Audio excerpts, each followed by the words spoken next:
friends, welcome and welcome back to my channel. If it's your first time here, thank you so much for clicking on this video. And if you're a returning subscriber, thank you so much for always coming back. My name is Fee, and together with my family of 4, we moved here to the Netherlands from the United States. And I love comparing the differences between the two countries, as well as just sharing my adventures here in the Netherlands. So in today's video, guys, I'm gonna be talking about 5 American habits that I just cannot let go of since moving here to the Netherlands.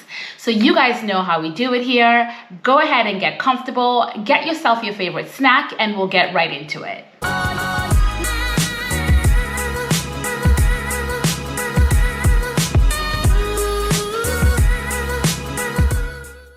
So guys, I did a video a couple months ago about some Dutch habits that I've picked up since moving here to the Netherlands. However, in today's video, I want to flip it and talk about some American habits that I just have a really hard time letting go of since moving here to the Netherlands. So let's get right into habit number 1, and that's using ice. I always keep my freezer here in the Netherlands loaded up with ice. I've gotten used to drinking water and things like that at room temperature. However, when it comes to making things like a smoothie or a cocktail, I want to load it up with ice, which I've noticed is not really common here. So I've noticed if there's ice in a drink here in the Netherlands, there's maybe 1 or 2 ice cubes, but I like my glass packed full with ice. I mean, like filled all the way to the top. I don't know why Americans drink things with a lot of ice.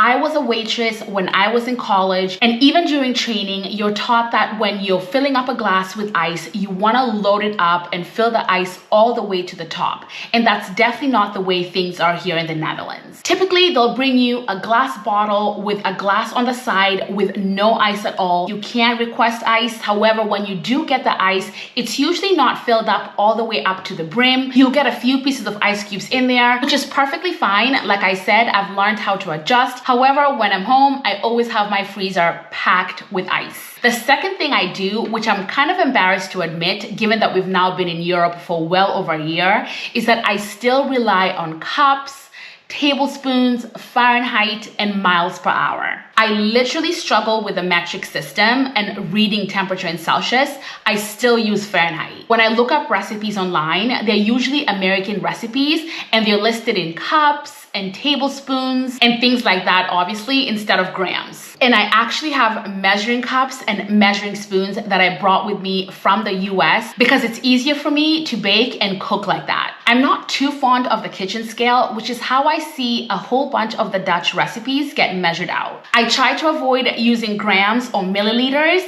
I don't know why. I just find the American system much easier. And honestly, I just don't understand Celsius. I mean, I get it's easier because 0 is freezing as opposed to 32 degrees Fahrenheit being freezing, but it's just one of those things that I cannot get it out of my head. So when someone tells me it's gonna be 10 degrees Celsius tomorrow, or I see that it's gonna be 10 degrees Celsius on the weather app, I still just can't wrap that around my head, and I always have to go into my phone and convert that into Fahrenheit. I know I should probably figure it out, but it's one of those things where it's hard to retrain my brain when I've been reading the temperature in Fahrenheit for so long, but also with the internet, I get around just fine. Additionally, kilometers is just really foreign to me as well. So if I'm looking at a sign and it says 35 kilometers away, I generally have no clue how far or near that is. So I usually find myself converting it into miles. It's just such a habit to me because I've been reading the temperature or just measuring things out in one way, and to retrain my brain in a different way is taking some time. However, like I said, I'm embarrassed about this one, and I should probably start figuring out the metric system.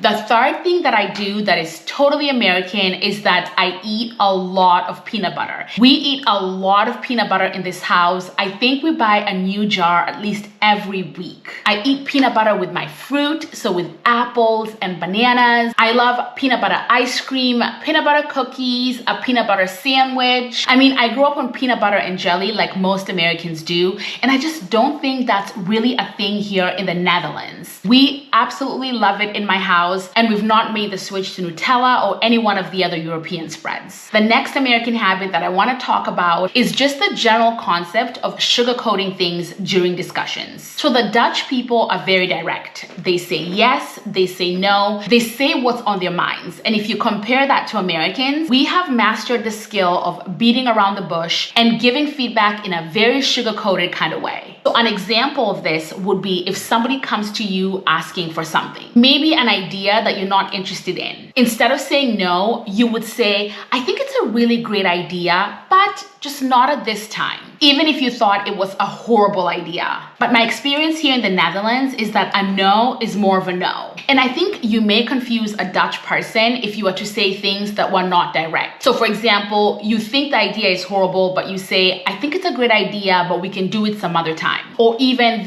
that would work, but have you thought about this? And when we talk like this, to me, I know that it means no, but I see how it could confuse someone else who's not used to the American sugarcoating type of way. Another example of this is how Americans will usually say, oh, we should get together again sometime soon. And depending on the situation, I know that might just be a way of them being polite, when in reality, they have no intentions of wanting to see you again. But anyways, this is something that I'm guilty of doing as well. I have a really hard time telling someone a direct no or giving someone direct feedback about something, especially when it's negative. I'm kind of used to tiptoeing, wanting to be polite, and wanting it to be the nice way of communicating. Finally, guys, the fifth habit is tipping. So like I've mentioned earlier in this video, I was a waitress while I was in college throughout my entire college years. So I have a lot of empathy towards people who work in the service industry in general, because that was my life for a considerable amount of time. So I find it really difficult not to tip. I understand that here in the Netherlands and in Europe in general, and many other countries, that waiters and bartenders receive a livable wage, unlike in the US, where it's a very, very small hourly rate that we get. So tipping is kind of like mandatory. But I still find it really weird, especially if we go into a place and we get really good service. Even if we don't get good service, I still find it really, really hard not to tip the wait staff. I mean, not to tip the bartender, or even when we get like food delivered in the house, I just find it really hard not to tip the people that bring it over, especially when the weather is like really bad and it's the winter time. But just in general, it's one thing that I'm kind of wrapping my brain around, that they do receive a livable wage. But I still think that despite that, if we receive good service, or just in general, because working in the service industry is not an easy job. Trust me, you have to deal with all kinds of situations. I know this firsthand. So I feel like the fact that they have to deal with that, the least I can do is tip. So that's one thing that I'm still very used to doing and can't seem to let go of. And I probably will still be doing it for a very, very long time. Maybe the Dutch people, or if you're from Europe, you can kind of chime into this and let me know, do you tip your wait staff? Say for example, if they give you great service, do you not at all because they're receiving that livable wage? It's something that, like I said, I just have a hard time not tipping in general. Anyways, that's it for today's video, guys. I hope you enjoyed it. If you did, please give it a big thumbs up so that I know that you did. If you haven't already, I hope you consider subscribing to the channel. And until next time, doei!